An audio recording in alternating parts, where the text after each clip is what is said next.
আবিদ বলতেছিল ওকে একটু নুডলস রান্না করে দেওয়ার জন্য। তারপর আমি ভাবলাম যেহেতু বাসায় সসেস আছে এই জন্য একটু রামেনের মতন করে নুডলসটা রান্না করে দিই।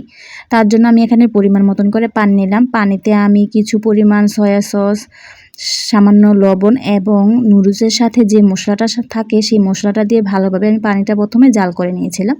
পানিটা যখন ভালোভাবে জাল করা হয়ে যাবে তারপর আমি এখানে নুডলসটা দিয়ে দিলাম। নুডলসটা দিয়ে একটি চামচের সাহায্যে আমি ভালোভাবে নুডলসটাকে নাড়াচাড়া করে মশলাটার সাথে অনেকক্ষণ সিদ্ধ করে নিয়েছি এবং আমার কিন্তু নুডলসটা রান্না করা হয়ে গেছিলো।